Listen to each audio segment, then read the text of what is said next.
Olá, meu nome é Vandac Nobre e neste vídeo vamos falar sobre o novo coronavírus, conhecido como SARS-CoV-2, SARS de Severe Acute Respiratory Syndrome, e também da doença respiratória causada por ele, denominada COVID-19 ou Coronavirus Disease 2019. Para facilitar, daqui para diante, usaremos os termos abreviados, ok? Pessoal, a produção deste material teve duas motivações principais. A primeira diz respeito ao nosso compromisso com a informação atualizada e de qualidade. E a segunda, a necessidade de combatermos a desinformação e o medo que cercam este assunto, levando muitas vezes a atitudes excessivas e sem fundamentação científica. Vimos o mesmo ocorrer na pandemia de gripe suína, causada pelo influenza H1N1 em 2009, por exemplo. Bom, a descoberta do SARS-CoV-2 ocorreu a partir da investigação de um surto de casos de pneumonia na cidade de Wuhan, província de Hubei, na China. Na ocasião, percebeu-se um número concentrado de casos entre grupos familiares e em trabalhadores da saúde, que foram acometidos a partir dos casos iniciais da infecção. O primeiro caso de pneumonia com apresentação atípica e grave ocorreu em 8 de dezembro de 2019, mas a primeira notificação ao órgão chinês de controle de doenças se deu em 27 de dezembro daquele ano. Já a notificação desses novos casos de SARS à Organização Mundial de Saúde se deu em 31 de dezembro de 2019, e a OMS, por sua vez, declarou emergência de saúde pública de âmbito internacional diante da escalada da doença em vários outros países. Bom, os coronavírus representam uma grande família viral, sabidamente causadora de infecções em seres humanos, o que é sabido desde a década de 60 do século passado. O nome coronavírus vem da forma da partícula viral que se assemelha a uma coroa, ou corona. São vírus RNA envelopados, divididos em 4 gêneros: alfa, beta, delta e gama, dos quais o alfa e o beta são causadores de infecções em seres humanos. O ponto interessante aqui é que as infecções pelos coronavírus são infecções zoonóticas, ou seja, transmitidas entre animais e também de animais para o homem. O salto ou transmissão de um vírus que circula entre animais para o ser humano é chamado spillover. Nesse processo, o vírus sofre adaptações e mutações, tornando-se então capaz de circular entre os seres humanos. Os principais reservatórios do coronavírus são animais como morcegos, camelos, gatos, gado, etc. E quais são as doenças causadas pelos coronavírus? Essa família viral pode causar infecções respiratórias e gastrointestinais. Quanto às respiratórias, elas variam de quadros leves, como resfriados comuns, dos quais os coronavírus são responsáveis por 10 a 30% dos casos, até quadros graves, o que ficou patente neste século, a partir da identificação dessa família viral como agente etiológico do primeiro surto de SARS, em 2002 e 2003, e da MERS, em 2012. A SARS, ou Severe Acute Respiratory Syndrome, causado pelo SARS-CoV, ou SARS Coronavirus, que ocorreu entre 2002 e 2003 na China, também teve como agente etiológico um beta-coronavírus. A sua transmissão provavelmente ocorreu a partir de civetas para seres humanos. Civetas são pequenos mamíferos que vivem em florestas tropicais, principalmente no Sudeste Asiático. Foram relatados ao todo quase 8.100 casos de SARS naquela época, com um total de 24 países acometidos e 774 mortes, o que gera uma fatalidade aproximada de 10%. As mortes predominaram em idosos e em pacientes com comorbidades. Já a chamada MERS, ou Middle East Respiratory Syndrome, causada pelo MERS coronavirus, que também é um beta-coronavírus, foi descrita em 2012 e a maior parte dos casos ocorreu na Arábia Saudita. Nesse caso, a transmissão provavelmente se deu de camelos para seres humanos. O surto de MERS ainda é considerado ativo, porém, uma transmissão bem lentificada. E o número de casos confirmados até novembro de 2019 era 2.494, com 858 mortes, portanto, uma fatalidade que chega a 37%, consideravelmente maior do que a da SARS-CoV de 2002. Bom, agora a gente chega ao surto atual, cujo agente etiológico é chamado SARS-CoV-2, para diferenciar do SARS-CoV de 2002-2003. Esse SARS-CoV-2 é um novo beta-coronavírus, causador da doença respiratória batizada como Covid-19.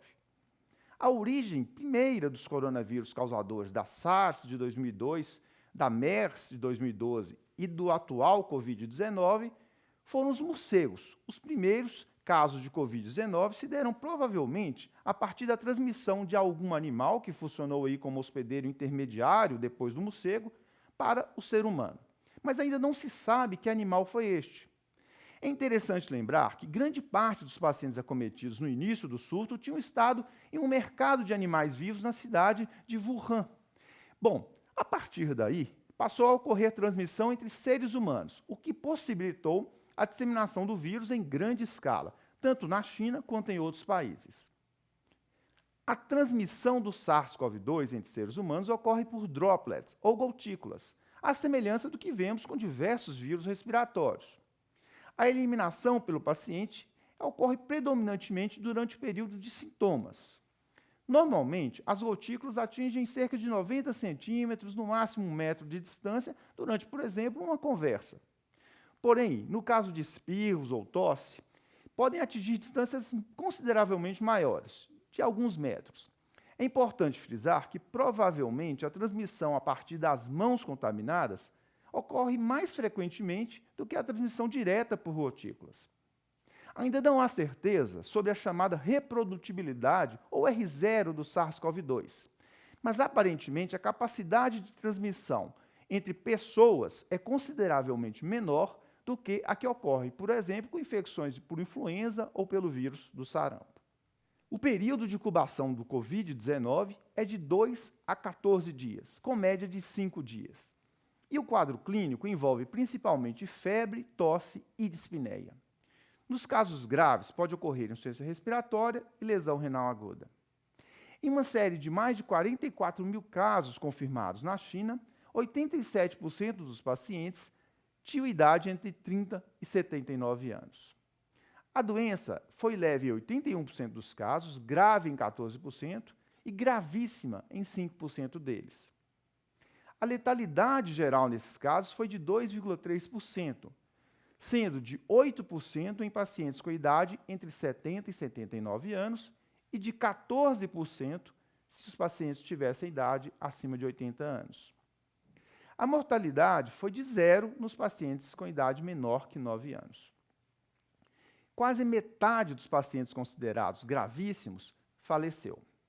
E quase 4% do total dos casos confirmados dessa série eram trabalhadores de saúde. A presença de comorbidades também se associou ao maior risco de morte, doenças como hipertensão arterial sistêmica, diabetes, doença respiratória crônica ou câncer. Classifica-se a Covid-19 em caso leve, que é aquele paciente sem pneumonia ou com pneumonia leve, em caso grave, que é aquele que apresenta dispneia, frequência respiratória maior que 30 por minuto, 30 incursões respiratórias por minuto, saturação de oxigênio menor que 93 em ar ambiente, relação PaO2-FO2 menor que 300, e ou infiltrado pulmonar em mais que 50% dos campos pulmonares, isso desenvolvido ao longo de 24 a 48 horas de evolução.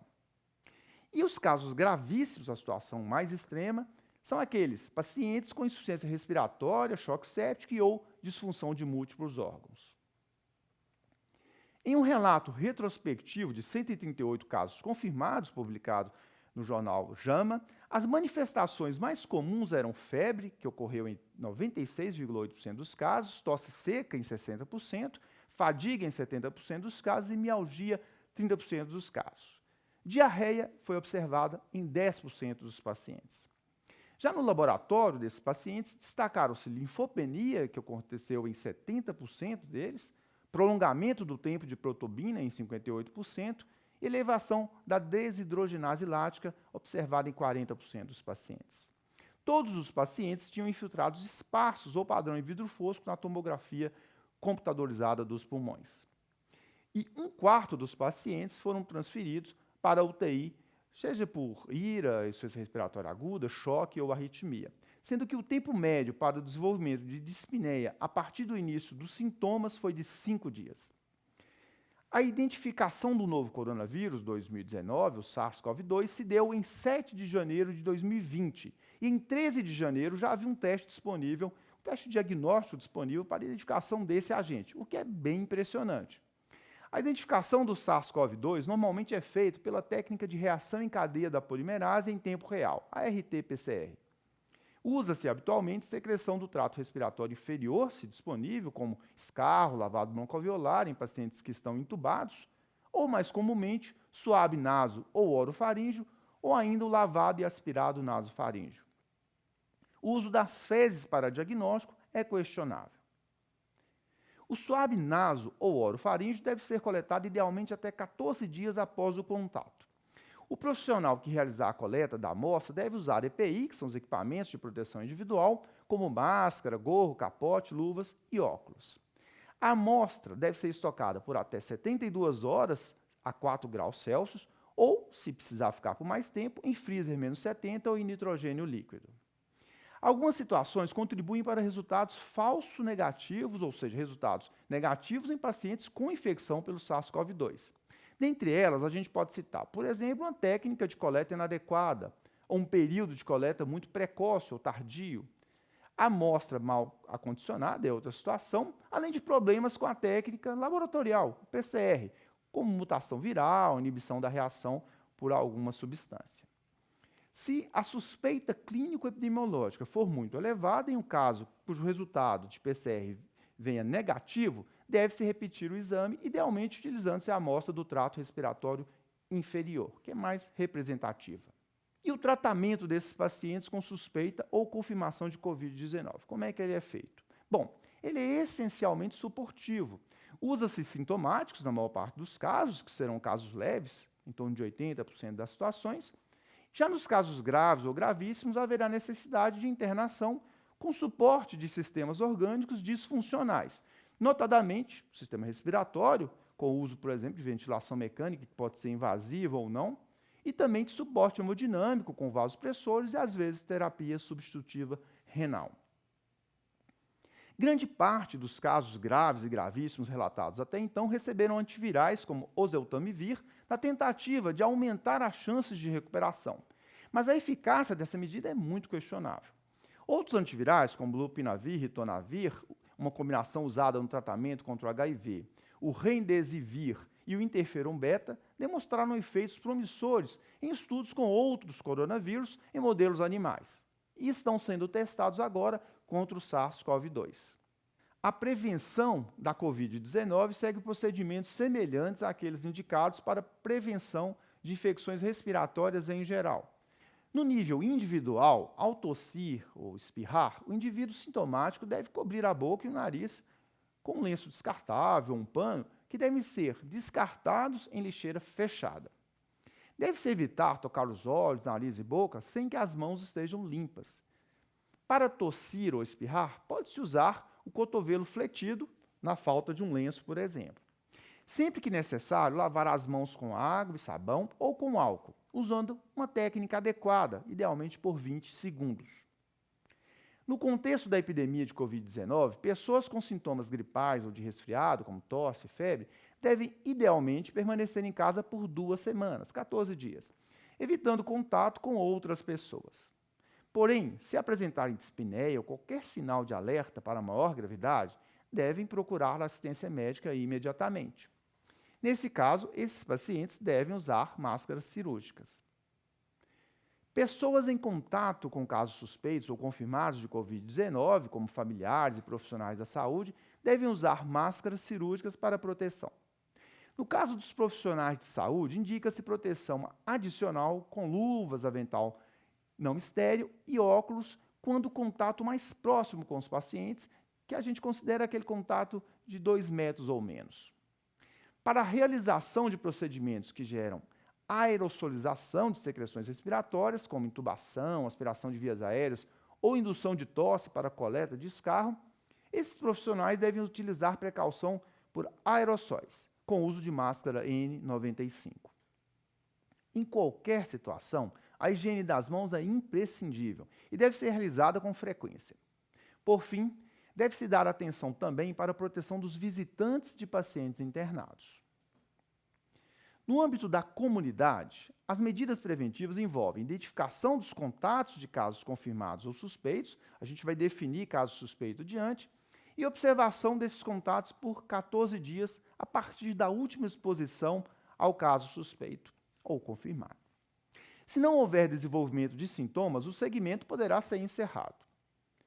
Por sua vez, se o contato apresentar sintomas compatíveis com Covid-19, ele ou ela deve ser isolado e testado para o SARS-CoV-2 e, obviamente, receber o tratamento necessário.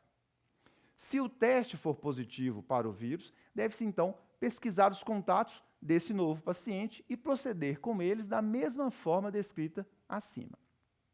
Se o teste for negativo para o SARS-CoV-2, encerra-se o segmento. Idealmente, todos os contatos de casos suspeitos ou confirmados devem ser testados independentemente de terem ou não sintomas. Se forem positivos, devem ser mantidos em isolamento até terem 2 testes negativos consecutivos. Se eles se tornarem sintomáticos, segue o fluxo anteriormente descrito. E o que é um caso suspeito no Brasil? Há 3 níveis, segundo o Ministério da Saúde. O caso suspeito, ou caso provável, ou caso confirmado. Então, caso suspeito é aquele que apresenta febre e pelo menos um sinal ou sintoma respiratório, como tosse, dispneia, batimentos de aletas nasais, dentre outros.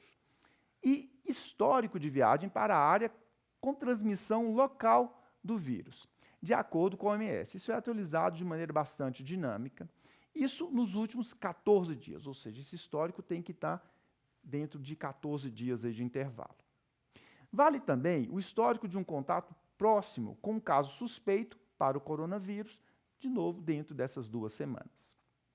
Já o caso provável é aquele contato próximo domiciliar de um caso confirmado laboratorialmente que apresenta febre ou qualquer outro sintoma respiratório dos descritos dentro de 14 dias após o último contato com esse referido paciente. E, por fim, o caso confirmado, que é aquele com resultado positivo em RT-PCR pelo protocolo Charité, ou ainda pelo critério clínico epidemiológico, considerando-se como caso confirmado o contato próximo domiciliar de um caso confirmado por laboratório, pela RT-PCR, e que apresente febre e ou qualquer sintoma respiratório no período de 14 dias após o último contato com este paciente. E para o qual, neste caso, não foi possível a investigação laboratorial específica. Pessoal, infelizmente não há vacina contra os coronavírus, ainda que haja estudos de fase 1 em curso. As mais promissoras são as vacinas baseadas na tecnologia de RNA mensageiro, com perspectiva de tempo significativamente mais curto para o seu desenvolvimento. E para finalizar, vamos ver a situação epidemiológica de momento, considerando o dia que gravamos esse vídeo, 4 de março de 2020. No mundo, foram relatados 90.870 casos de Covid-19, sendo 80 mil deles na China, com mais de 3.100 mortes. Além da China, preocupa muito a situação de países como Coreia do Sul, Irã, Itália, França, Alemanha, etc. No Brasil, há 530 casos em monitoramento, com 3 casos confirmados. Todos são casos importados, ou seja, de infecção adquirida em outros países durante viagem. Atualmente, os testes diagnósticos são realizados no Brasil por 4 laboratórios de referência, que são Fiocruz, do Rio de Janeiro, Instituto Evandro Chagas, no Pará, Instituto Adolfo Lutz, em São Paulo, e o Laboratório Central de Goiás. Mas há perspectiva de se estender a capacidade diagnóstica para os 27 laboratórios centrais de saúde pública, que são os LACENs, distribuídos no território nacional. Ainda não sabemos, mas é possível e até provável que ocorram casos de transmissão local no Brasil e que a doença possa se espalhar um tanto aí pelo território nacional. O fato de estarmos no verão fala a nosso favor. Em caso de grande número de pacientes infectados, pode haver pressão sobre um sistema de saúde que é sobrecarregado. Felizmente, o percentual de casos gravíssimos é pequeno, menor que 5%, como nós vimos. Até o momento, as ações governamentais parecem acertadas e há um boletim diário publicado na página do Ministério da Saúde. Vale a pena acompanhar. E, sobretudo, vale enfatizar que não há motivos para medo ou alarme. Nós dispomos de conhecimento, tecnologia suficientes para enfrentarmos essa situação. Precisamos nos informar e tomar as medidas individuais e coletivas necessárias. Este não será, com certeza, o último vírus respiratório que a humanidade enfrentará. Aprendemos muito com os surtos do passado, inclusive aqueles causados por outros beta-coronavírus. Pessoal, era isso que eu queria falar hoje, e na descrição desse vídeo vocês verão uma série de fontes de interesse para maiores informações e atualização. Um forte abraço, tchau!